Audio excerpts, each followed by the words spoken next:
Hi, I'm Timmy from GamerVision.com. I played The Legend of Zelda 4 Swords Adventures then, and this is why you should play it now.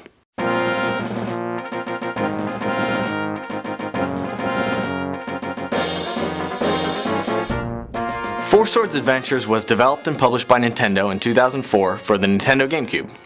Now, normally I wait until the end of the video to tell you how you can play it now, but this game requires a little preparation, so I thought I'd give you a heads up.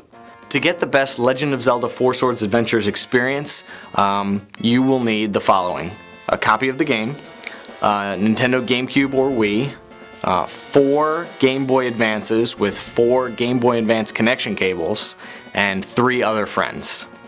So that's a lot, and also the biggest reason that the game never really sold all that well. But keep an open mind for a second. Four Swords Adventures was great because it had a cooperative and a competitive element to its gameplay, and a really interesting game mechanic. Ideally, you would have 4 friends, each with their own Game Boy Advance, hooked up using that as the controller, playing on the big screen hooked up to the GameCube. You played as 4 different colored Links: red, green, blue, and purple. And everybody would be looking at the television playing a top-down Zelda game, a lot like Link to the Past. But what are the Game Boys for, Tim? Wait a second, I'll tell you.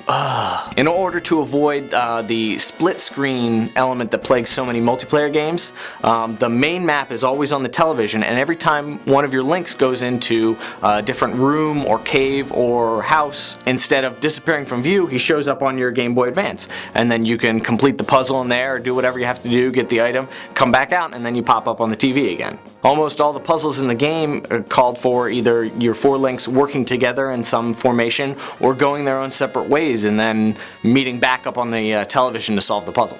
Also, there were boss battles that called for some Links to be on the television, distracting the boss, while another one was on the Game Boy Advance actually doing damage to him.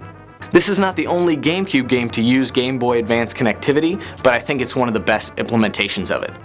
But my favorite part about Four Swords Adventures was the competitive aspect. Not only were you all working together to solve puzzles and beat bosses and advance through the game, but there was also a gem collecting aspect. For every switch you pulled, for every puzzle you solved, for every ceramic pot you broke, Force Gems would pop out, and then it would be a mad dash for all 4 players to run around and collect the most, because at the end of the stage, the person with the most Force Gems won the level, and that was so much more rewarding than actually beating the level, is beating your friends.